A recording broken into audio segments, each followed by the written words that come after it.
So today we're going to have a standalone message on John chapter 10, which Eric already read from earlier. But go ahead and open your Bible because there's a lot of stuff we can really get into and underline. So I want us to, John always, like when he writes, there's just so many layers to how he goes about like explaining these concepts and the detail that he goes into. So I think it's important for us to dive into this a little bit and understand it better. I don't know why the slides, why my text is off a little bit, but that's all right. All right, John chapter 10, we're going to begin with verse 1. Truly, truly, I say to you, he who does not enter by the door into the fold of the sheep, but climbs up some other way, he is a thief and a robber. But he who enters by the door is a shepherd of the sheep. To him the doorkeeper opens, the sheep hear his voice. He calls his own sheep by name and leads them out. When he puts forth all of his own, he goes ahead of them, and the sheep follow him because they know his voice. A stranger they simply will not follow, but will flee from him, because they do not know the voice of strangers. This figure of speech Jesus spoke to them, but they did not understand what those things were which he had been saying to them.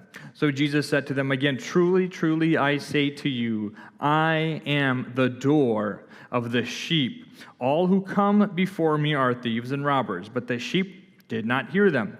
I am the door. If anyone enters through me, he will be saved and will go in and out and find pasture. The thief comes only to steal and kill and destroy. I came that they may have life and have it abundantly. We're going to pause here. We're going to keep going through the rest of this passage, but for the sake of let me bring this up a little bit closer. But for the sake of right now, we're going to pause here. The main topic here, if you can go next slide, is this. Jesus is the door of salvation and the shepherd of life. We're going to talk about Jesus saying that I am the door. We're going to talk about Jesus saying, I am the shepherd, the good shepherd. Both of those are part of these I am sayings of Jesus, and sometimes folks like to break him out, and that's completely fine.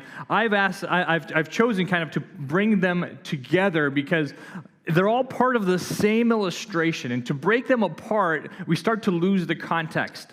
So he says, I am the door to the sheep, and then he says, I am the good shepherd, and it's all part of the same flow.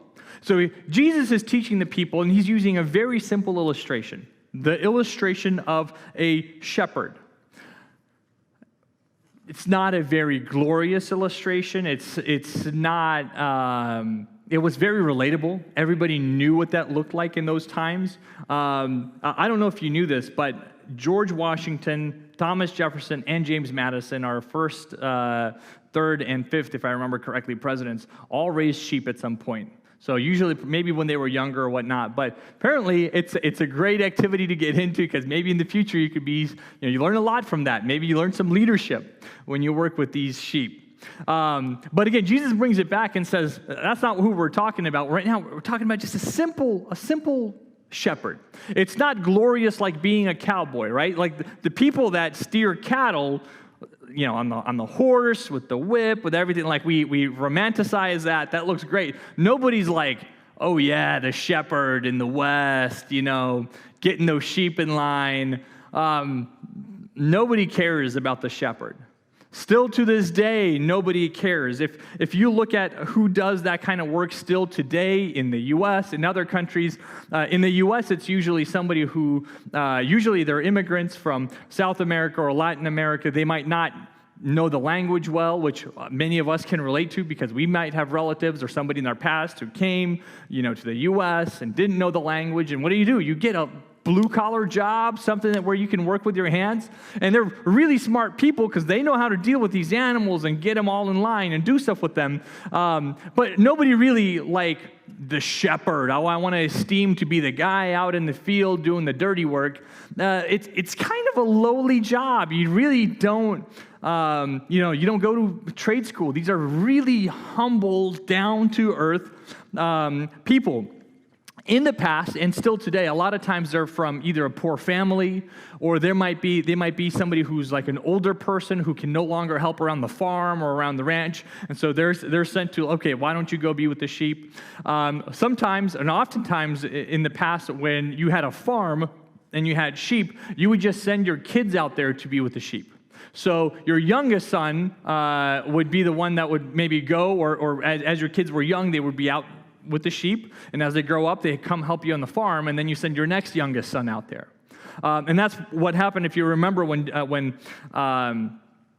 the prophet Samuel came to Jesse, David's dad, King David's dad, former or in the future he would be king, and he said, "Hey, are these all your boys?" And Jesse says, "The youngest is still left, but behold, he is tending sheep." So he's out there with the sheep in the field, these young kids. If you can, actually, next picture. And that's how it is today. Still, we were in.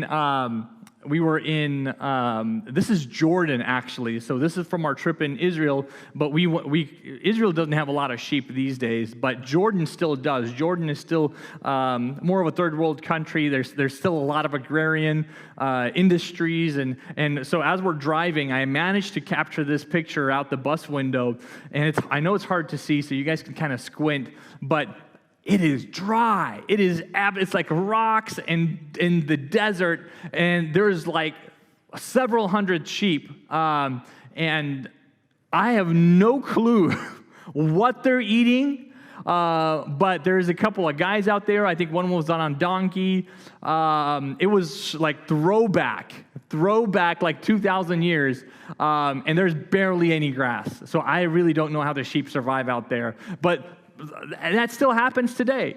And if you go next slide, you can see today on the picture on the left there is just a Palestinian boy with the sheep, and that's who you send out there. You send your 12-year-old, and you're like, go, here's a stick, go manage the sheep, you go take care of them. Or the one on the right is, again, from Jordan, I believe, where it's just somebody from a poorer family maybe, or just generally lower class, and they're like, here you go, why don't you go take care of the sheep? And folks might pool their sheep, like if you've only got a couple, you've got 2, you've got 5, you've got 6, and they'll kind of bring them together and then pay somebody to watch them, or maybe you have enough sheep that you could pay somebody to just take care of your sheep. So that's kind of how it was. A lot of monotony maybe, like this kid is sitting there without a phone. Like, for some of you, this is like the worst job. Like, sit there for hours and hours and do nothing.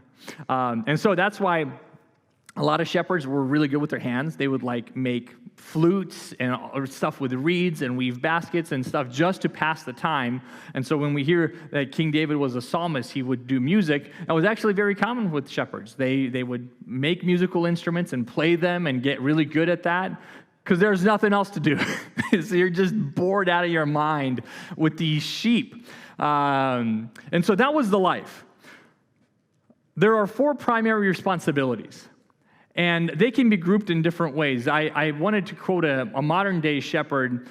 He said the following quote. He says, "To be a good shepherd, the key to success is you tend to the flock, but you care for the individual." The key to success is you tend to the flock, but you care for the individual. And it struck me because it's such a good leadership tip, and just generally for all of us, anybody who's maybe leading a community group, or maybe your family, and you've got a flock of kids, if you will, right? Even if it's just 2 or 1. It's 1 kid and a bunch of pets. But you tend for the flock. There's things that you do generally that like, hey, if I'm making food, I'm making food for everybody, right? But then you care for the individual. You also go in and you say, hey, I know the pain you're feeling, and it's personal to you, and we want to connect one-on-one. Same thing with sheep. There's things you do for the flock, but then there's things that you say, hey, this sheep needs this special attention. And so the 4 responsibilities of a shepherd, if you will, are this. 1, leading them to food and water. So you've got to find pasture land, calm waters. 2 is sheltering them at night. 3 is protection from predators, and 4 is medical care. And so food, water, shelter, usually that's how you tend to the flock in general. Protection and medical care might be a little bit more personal if a sheep is getting attacked, right? Or a sheep has got a cut or a scrape. So those are the 4 responsibilities of a shepherd. All of that now is to set the stage so that you guys can kind of begin to understand what Jesus is talking about. And I'm gonna dive into these more in a little bit, because they're kind of aligned with Jesus' parable. right? So he begins with this when he says, I am the door. So Jesus is the door of salvation. Verse 7, let's read it together.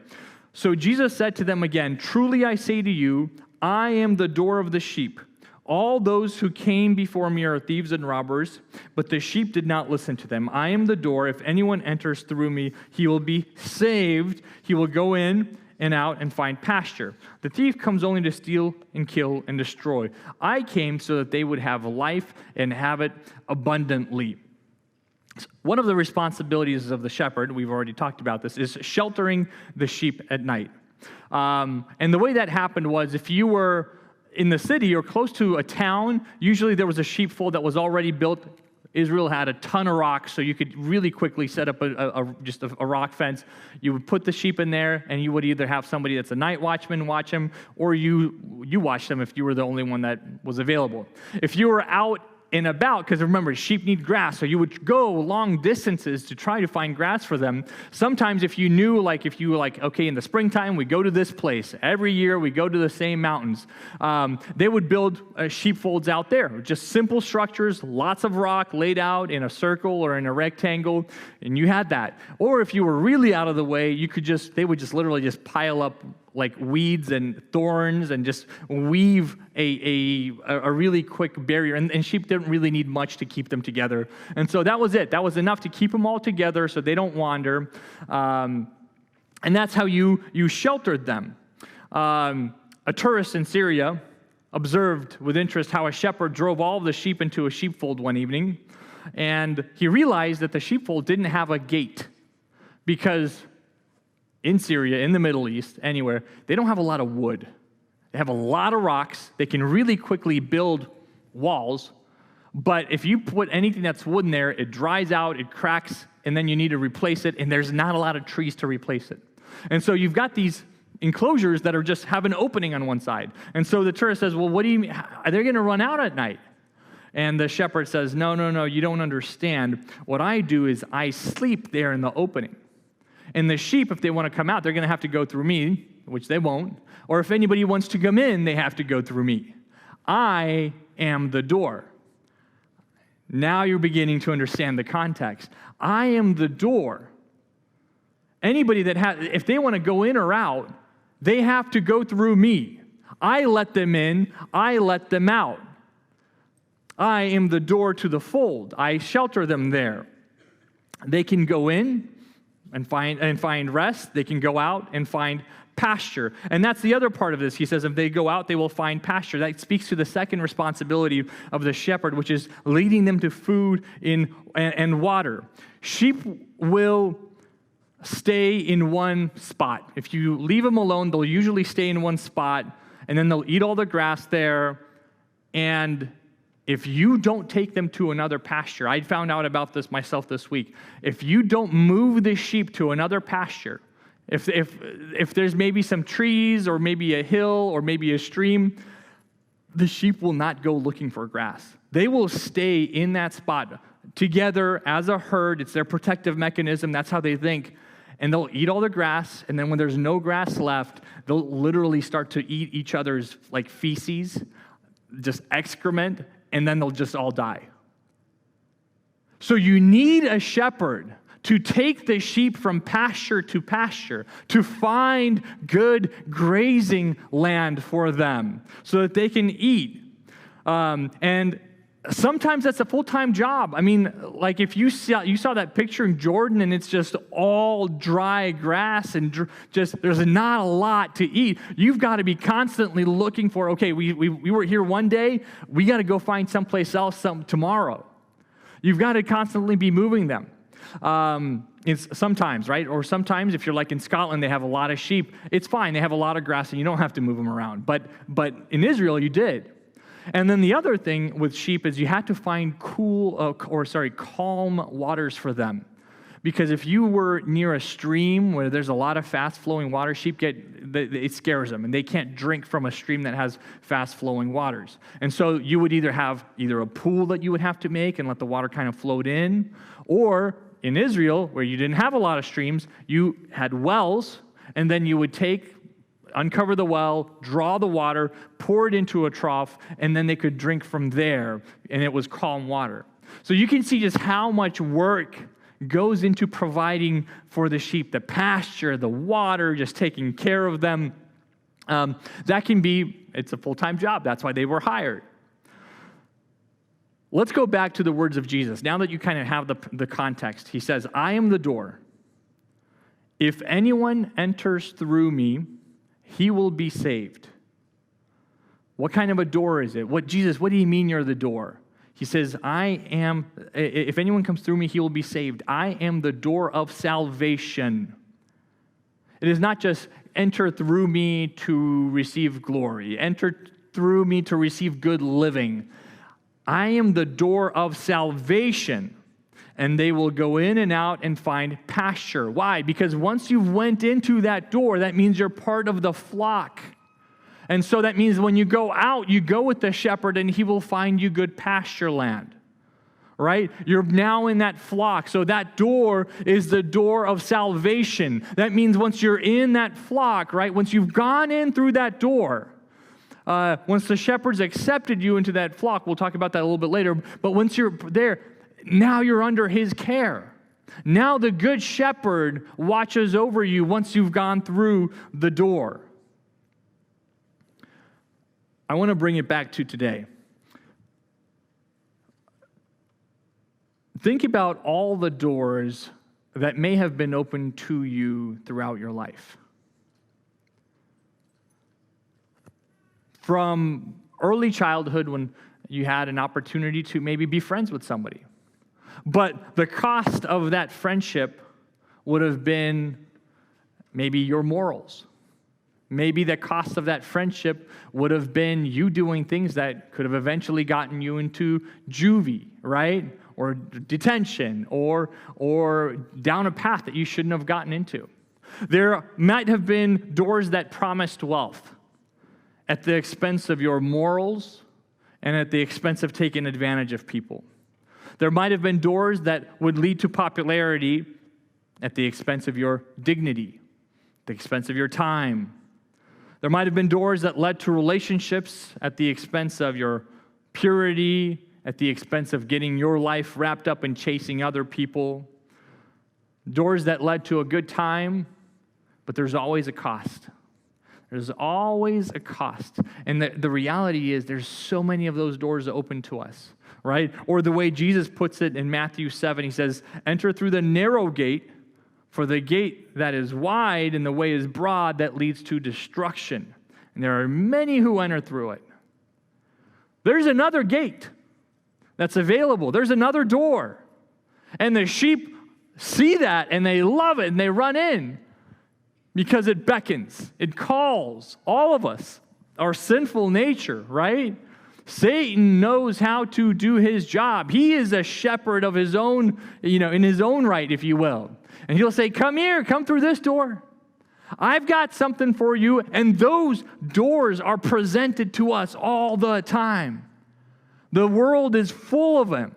They call to us and say, come through this door. Take advantage of this door. And folks run and in and through this door and through the other door and into the fold of eternal death, if you will.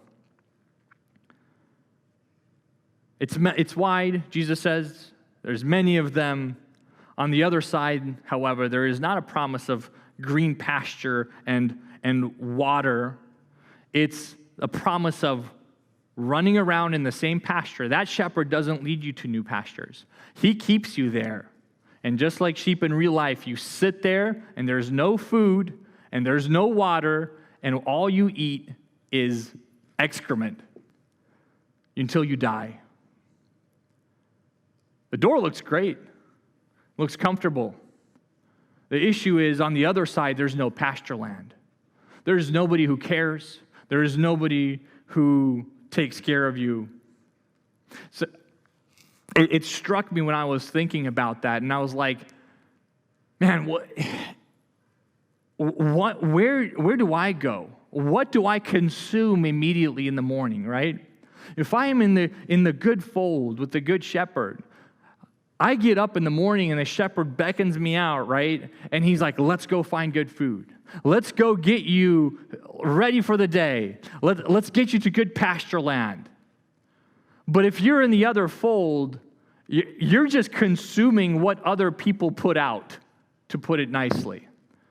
And I wonder if you wake up, and where does our mind go? Is it just, I better check this, better read that, better, and we're not grazing, we're not in the living waters, if you will. We're not in the good food. We're just eating somebody else's output. What somebody wrote, what somebody said, a video they made, and we look at that one after another, and we're sitting there eating garbage that leads to death. You have to get spiritually full. Absolutely, right away. And we don't. We love being in the fold that has no food. For the gate is narrow and the way is constricted that leads to life, and there are few who find it. Folks have a hard time with the gate that is Christ. They don't want to be in the fold. They want to find their own pasture. They don't hear his voice. They don't recognize his voice. Yet he calls them and says, this is the good fold. We've all been called. Come through the narrow door if you want to find good pasture every day. He is the door, he says. And then Jesus says, I am the good shepherd. He continues the illustration. Let's go to verse 10. Verse 10. The thief comes only to steal and kill and destroy. I come so that they would have life and have it abundantly. I am the good shepherd. The good shepherd lays down his life for the sheep. He who is a hired hand and not a shepherd, who is not the owner of the sheep, sees the wolf coming and leaves the sheep and flees. And the wolf snatches them and scatters the flock. He flees because he's a hired hand and does not care about the sheep. What's the purpose of the shepherd? We read about it in verse 10. Protect the sheep. And Jesus says, I came that they may have life and have it abundantly. There's two pieces of it, right? There's giving life, saving their lives, and then have it abundantly. Make their life be abundant, life be full of life, if you will. And that actually aligns very well with the other two responsibilities of the shepherd that I mentioned previously. Protecting them from predators, because even Jesus here says, the wolf comes and snatches and scatters the flock. In the past, today, shepherds carry a rifle, especially if they're in dangerous areas. They've got a rifle to shoot wolves. A lot of the times, it's just dogs that get crazy and want to attack. But in the past, it was just a sling like David had. And they're really tough to master, but when you're a 12-year-old with nothing to do, you master it. That's all you've got. Free ammunition. The thing costs $1 to make, right? You can make it by yourself. And so what do? They just hurl stones all day, right? So they've got something to arm themselves against predators, against the wolf that would come. But then also that's the protecting them. The other part is just taking care of medical issues, the cuts, the scrapes, the maybe a broken limb. A lot of it is dealing with birth. Because remember, you're out there and you've got pregnant ewes, I think they're called. Anyway, pregnant mama sheep, and you got to give birth. And for those of you that have either been through that or helped others, it gets complicated, right? The lamb is in there backwards or upside down, or it's getting strangled by the umbilical cord, or something's going wrong. And I mean, imagine some of these 13-year-olds, 14-year-olds, they're getting a medical degree out there and birthing these things, right? Hopefully there's somebody older that can help them and teach them through that, but that's a lot of work. And you're responsible for this lamb's life to help them through that process. They even say that part of this was if you've got usually a young lamb or a sheep that's really rowdy and likes to run off, the shepherd will actually take and break its leg. break one of its legs so it can't run around, and he'll carry it everywhere until it's healed up, and he'll feed it and make sure it's fine. But the result of that is once the leg heals up, that sheep stays really close to the shepherd. It's been taught, and it now knows that it's good to be by the shepherd. I would not try that at home with your kids or your pets. But, man, I think God does that to us sometimes, where he says, I think I need to break your leg.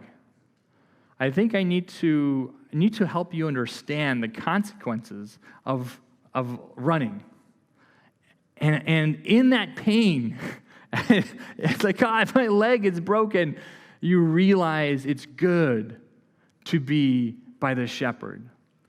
The shepherd takes care of me. He gives me life, and he gives me life in abundance. Jesus compares the good shepherd with the hired hand. The hired hand versus the good shepherd. So who is the hired hand? The hired hand is literally you just hire somebody off the street and say, listen, I'm busy. Can you step in for a day? Can you just really quickly look after the sheep? It was somebody else who watched your sheep. They weren't his sheep. You paid him some little amount to step in for a little bit and watch. Maybe it's like your neighbor's kid coming to mow your lawn, right? You're like, hey, here's $20 to some 13-year-old. Can you watch the sheep? So what happens when the wolf comes? Do you think the kid cares for your sheep? No. He's like, I'm out of here. The sheep can do whatever. I'll wait until the wolf's gone. I mean, the wolves were bigger back in the day, and people were smaller. That's just the reality of it. And that was a real threat. Like, they could kill you. And many often the times they would kill you. I mean, it's not as civilized as it is now, right? As we grow, as cities grow, as suburbs grow, animals get smaller because food is hard to find. There's less of them. Back then, the place was overrun with animals, with lions, with wolves, right? So there was real constant danger. Like, folks would get lost in your town, and you're like, haven't seen Bob for a couple of weeks. Let's go find his corpse. Like, that would happen. So Jesus brings that illustration, and he says, I am not the hired hand. Not just somebody that I'm coming in here, God sent me for a few years to be here with you, and then I'm out of here. He says, no, it's like my own sheep. I care because I understand you belong to me. I've raised you, right? He's been through the birthing process. He knows them by name. Oh man, remember how tough your birth was, little sheep? And you, man, I had to break your leg, and now you're right there. And you, sheep, you've been good. But you've been bad. And he knows all of these sheep. And so when the wolf comes, it's not like, I'm out of here. He's like, no, I'll protect that sheep. Or that sheep, or he knows, and so he gets in there at risking his own life to face the snarling, hungry evil that wants to devour, destroy, and dehumanize, because you are his. They are mine, he says. So who's the attacker? Who's this wolf? The wolf is our sinful depravity and eternal death. I want to be clear about this because a lot of times when we say, Psalm 23, the Lord is my shepherd, I shall not want, right? He takes care of me. And we have this image of the good shepherd that takes care of us right now, which God absolutely does. But we bring and think, God, I'm being attacked by the wolf that is my mother-in-law. And that is not what we're talking about here. God, this wolf of my credit card bills, that's not what we're talking about here. Oh, God, my exam, God, my supervisor, or war, or COVID, or illness, that's all legitimate, and Jesus cares about all of that. But that's not what this passage speaks to here. That's not why Jesus came to give his life. That's not the battle he went into so that, you could get a great job out of college. Great, but that's not why he gave his life. That's not when he jumps in. He is about buying us with his life, eternal life. He lays his life for ours. When that wolf comes, the wolf of death, the wolf of sin, It's a battle to the death. Folks, it's a battle to the death. Jesus dies, the shepherd dies in the battle with the wolf. Death seems to claim victory for a minute. Death thinks, that's it. The flock is mine. I do whatever I want now. For a moment there, death had free reign, it seemed. But then we know the gospel story. Death could not hold him. Death, where is your victory? Sing, where is your sting? Because he comes and he's victorious. But he is the one that puts his life down for us. Folks, he saves us from eternal death. Sometimes we're like the Samaritan woman that, like, Jesus, give me water. Jesus, I need a boyfriend or a girlfriend. Jesus, I need a new car. Jesus, I need a job. Jesus, I want more kids. I want less kids. Jesus, I want better grades. Give me water, Jesus. And Jesus is like, I've got something better for you. I've got living water. You're asking me for physical water. I want to take the demons out of your life. I want to free you from the sin that's been holding you forever. Water, you'll be thirsty again tomorrow. Tomorrow you'll need something else. This car won't be enough. That job won't be enough. This person you married will disappoint you. But I'm going to give you something that is forever. And we don't value that. We say, Lord, help me with this scratch. And he's like, there's a wolf breathing down your neck. Let me take care of the bigger issue. Let me quench a thirst that nobody else can satisfy. He says, others came to try to be your shepherd. There were others that came and said, I'll save you. I'll be a shepherd for a day or for longer. I can do this. But Jesus says they've acted differently when the wolf shows up. That is when you can tell the real shepherd from the fakes. Not when everything's good and you can sit out there and, play on your little flute. It's when the wolf comes. That's when you know who the pro is. A tour guide was explaining to some guests in the Middle East that unlike in Europe or in Scotland where the shepherd drives the sheep in front of them and yells at them and beats at them and the dog kind of nips at their heels, he says, here, if you own your sheep, they know you, they know your voice, so you walk in front. And they follow you, they know your voice. And as luck would have it, minutes down the road, they see a flock of sheep, and there's a Middle Eastern man, and he's behind there like whipping them and getting them into a file. And so the tourists laugh and like, hey, like what is this? You guys are like picking up European methods. And so the tour guide's not happy. He's like, you're ruining my story, bro. So he like stops the bus and he's like, what are you doing? Like, don't they know your voice? You're their shepherd. And the guy that was, like hitting the sheep or trying to get him to go says, oh, no, you're mistaken. I'm not the shepherd. I'm the butcher. I'm taking them to the slaughter. I've already bought them. They're going to go. We're going to make, sausage. I think so many people think that, oh, that's my shepherd. And they think, I'm listening to him. And he's not your shepherd. He's your butcher.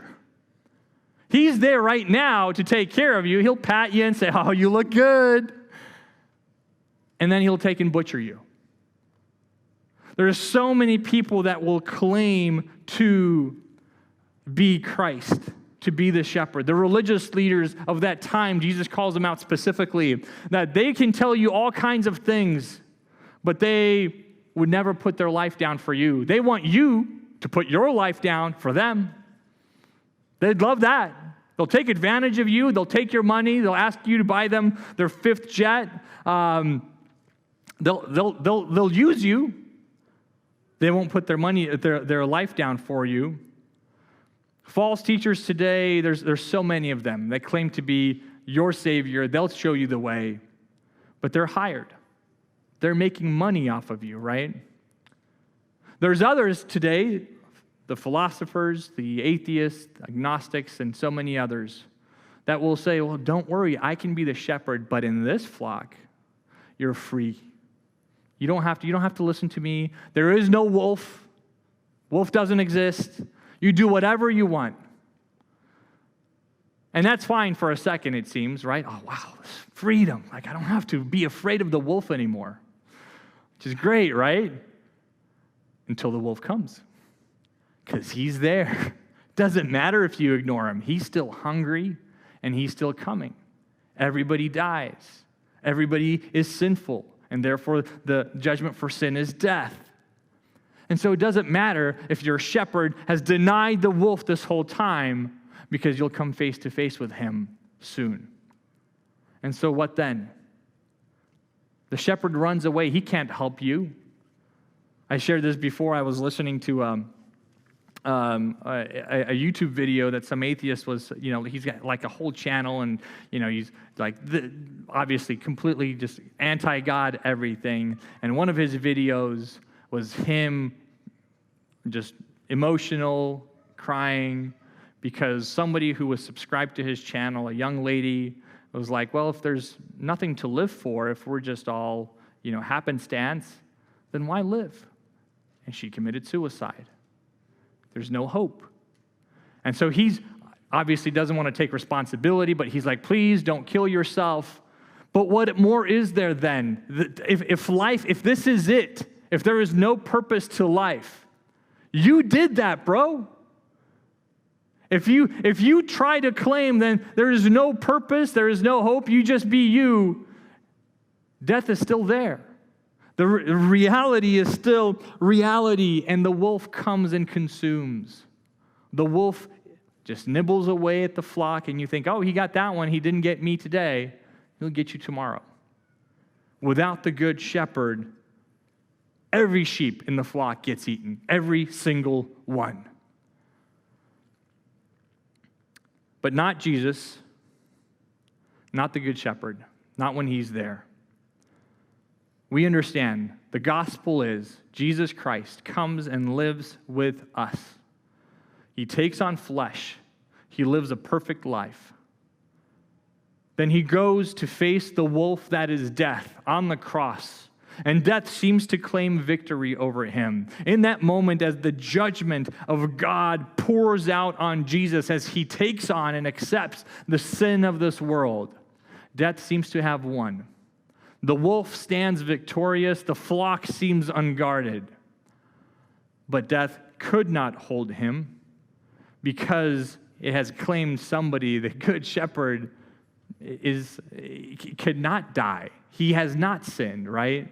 And so he rises. His perfect life is now imputed to the flock. For those that enter in through that door, we get his perfect life. We belong to the good shepherd now. And God now sees us not as just some sheep, that sheep from who knows where. It's like, no, that is the sheep of my flock. I care for him now. That is the sheep of Jesus.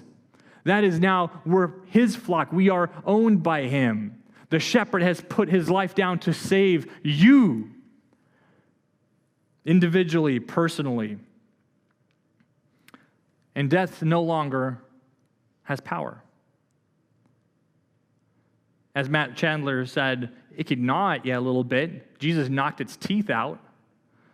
It can shake you up a little bit. It can gum you, but it can't kill you. In India, when the snake charmers, right? They've got the little flute, and the snake comes out of the basket, and it kind of, wiggles around a little bit. And every once in a while, it tries to strike those people. You guys think they've got them trained? They don't. India has a ton of snakes, and they just take a random one. They like cobras. There's a bunch of others they get them in there. But what you don't notice is they actually sew their mouths shut with a little black thread, leaving a little bit of space in the front so their tongue comes out so it looks like their mouths are actually not shut. And so when they strike, they can't open their mouth to actually get the fangs in you. All they do is just boop you with their nose, and that's it. And eventually, these snakes, they just die from starvation. They throw it out, and they go get another one because there's just a lot of them. So if you really love snakes, sorry to really ruin it for you today. But that's what happened to death. Its mouth has been sealed shut. It can wiggle around and it can look menacing. And it's going to scare a lot of people. And people are going to be, wow, you're messing with death. You're playing with fire. It's harmless for us. Christ has taken death. He's beaten it. And for a little longer, we have to deal with it menacing and walking around a little bit, but it can't give you eternal death anymore. Sin has been defeated. We have victory through the sacrifice of Jesus Christ. Verse 14, let's keep going. He continues the illustration again. He says, I am the good shepherd. I know my own know me, just as the Father knows me, and I know the Father, and I lay down my life for the sheep. And I have other sheep that are not of this fold. I must bring them also. They will listen to my voice, and they will become one flock with one shepherd.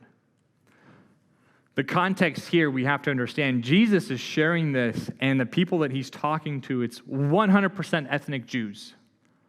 And so they're receiving this as spoken to them. We're the flock. It's very nationalistic. It's very ethnocentric. And the Jews have forgotten all the promises that God has made in the Old Testament, where he reminds them again and again and says, I'm the God of all nations. All the nations will come together and give me glory. I'm going to gather everybody together. And the Jews are saying, yeah, you will. But us, right? It's our time now. And Jesus reminds them again and says, no, I created all of y'all. I love all of you. And I'm inviting everybody. And we're all equal in his sight. Every race, every nation, every human. He says, one flock. There is no difference to him. He loves and accepts and calls everybody equally. He takes these sheep that had for too long followed hired hands, too long been in other flocks, too long been in other pastures where there was nothing there, right? They're firmly in the grasp of the wolf of death and sin. They've been given no spiritual food, no living water, no safe shelter. Their leaders have distracted them with trinkets and toys, promising them something they couldn't deliver on, giving them no safety, no security, nothing, no life. And he comes in and he says, I take you into my herd.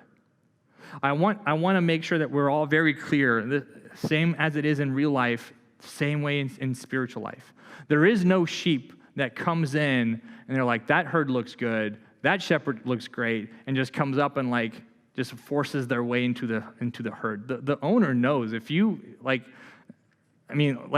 just to really bring it home, if you have pets, they're going to notice when the neighbor's cat slinks in to try to steal their food. Like if the raccoon is eating out of your cat food bowl, you're like, that's not my pet. Get out, right? You take a broom and you whack it and he runs away, right? Same. You can't just come in and you're like, I'm part of this flock now. Jesus knows that, right? It's his flock. There's only two ways you get into a flock. You're either bought or you're birthed, right? So you're born to the mama sheep there, and now you're part of the flock. You're his. He gives you a name. You're my sheep. Or he buys you. That's the only two ways. And Scripture speaks to both of them. 1 Corinthians 6:20, he says, you have been bought for a price. And then we read in John 3:5, Jesus answered him, truly, truly, I say to you, unless someone is born of water and the Spirit, he cannot enter the kingdom. So unless you've been born into the flock and bought, both apply to us. You're not part of the flock. You can't pretend. You can pretend. It's not going to get you anywhere. He's not taking you to the pastures. You'll watch others over there on the pastures and you'll think, oh, that's my friend. We're so similar. We're both sheep. But you're not a sheep of his flock. You'll watch believers enjoying God's life and life in abundance. Others will receive his protection from the wolf. There will be others that'll be in that flock, in that fold, sheltered. And you might be close by, but you're not in the flock if you haven't been bought or birthed into the flock of Jesus. Nobody here can pull themselves up by their bootstraps into heaven. You can't survive out there by yourself. The wolf wants you to think that. Come out and play. You'll do all right. You don't need the shepherd. You don't need those other sheep. You can make it on your own. Don't worry. The wolf, he doesn't exist. That's the lie. We had a cat. I'll conclude with this story. We have a cat that turns out to be a great mouser. We moved into this house, and the cat was just really agitated in the kitchen. And we thought, we're like, is there something going on? We found out we had a mouse. We bought a house with a mouse, and for free. And so I'm at home with the cat one evening, washing the dishes, and I moved the drying rack, and the mouse was hiding underneath the drying rack of the dishes, which is crazy. And the cat immediately, he was like nearby, kind of like looking at the dishes really intently, which was weird, until, oh, there's the mouse. He immediately catches it, grabs it, puts it down on the floor, and then the first time I've seen this, right, that cat and mouse game begins, where he puts it down and just kind of sits back and watches it. And the mouse is alive. He's perfectly fine. And he just kind of sits there and kind of gets his bearings and looks around. And then he just starts to scoot. And the cat immediately just like, boom, grabs him with like paws at him, puts him right back into his place. And the mouse kind of shakes it off for a second, sits there for a little bit, looks around again, boom, off in another direction. And the cat paws at him again. And I had to like take him, because he was now holding him. I put him into a room. I closed the door because I was like, I don't want the mouse escaping from you. For hours, he tortured that mouse, right? For hours, until finally he was like scratching at the door. I open it, the mouse is dead. But that is what happens to us, right? That's what the wolf does to us. We think we're fine. Man, I got swatted a little bit, but you know what? I'll fall down 100 times, I'll get up 100 times. I got this. I'll pull myself up. And we'll look around, we'll kind of shake things off. Don't worry. My next boyfriend will take better care of me. My next girlfriend, my next job, my next paycheck, my next place, my next car, my next venture, my next Saturday, next weekend, I'll be better. And we don't realize that all of that is just an illusion of freedom. And the next weekend, you're going to get swatted again. And the next relationship, you're swatted again. Because why? You're never free. You're still in the grasp of the wolf until he decides it's time to comfort you and end it all.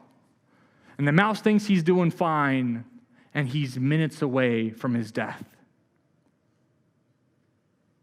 Folks, it's such a simple illustration, but so important.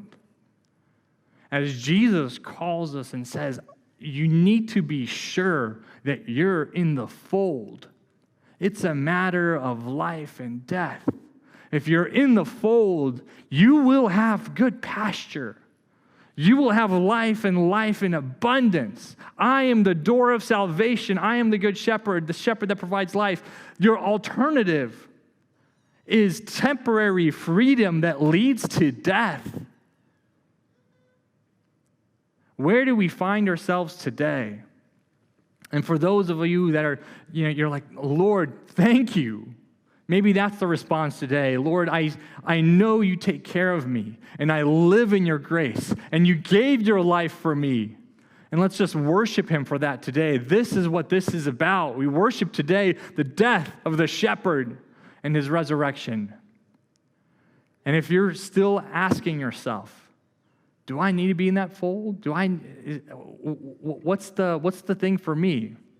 I just want you to understand that the freedom you think you're living in is completely an illusion that ends with eternal death. That's just a hard fact.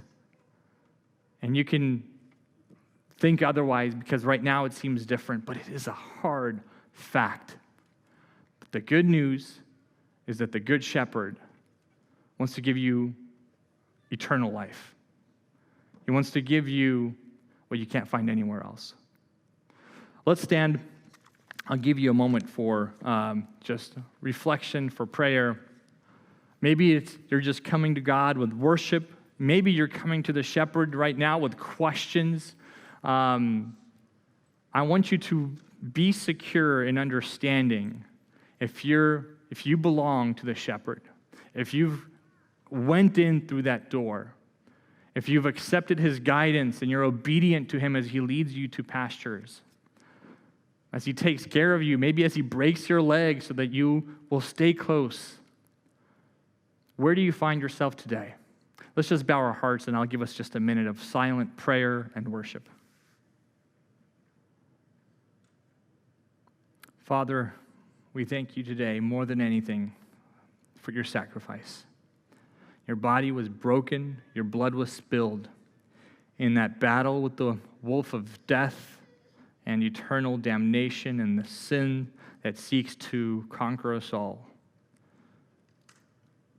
You gave your life to save ours, each one of us, Father. You've done everything for us. You've promised us that life with abundance. You take us to good pasture. You give us your word. You give us living water. You take care of our nicks and scrapes. You protect us. You shelter us. You invite us into the fold. We were bought with the price of your life. Lord, we just want to sit in this truth today and just recognize how heavy that is, but also just worship you and say, Lord, we're so glad, we value this. We understand now the promises that you've given us, what it means to walk with the Good Shepherd. And Father, I want us to just run near and be not those that seek to be on the edges of the flock and maybe far away, still in the flock, but on the furthest reaches away from the shepherd, but to come and be next to you and thank you and appreciate you for the sacrifice and not stray, but instead desire to get nearer and nearer and nearer to thee. That is where your blessings lie. That is where your will is most profound, where your revelations are revealed. Lord, to be near you, to know you, to be guided by you, to be cared by you. May your name be praised, Father. Amen.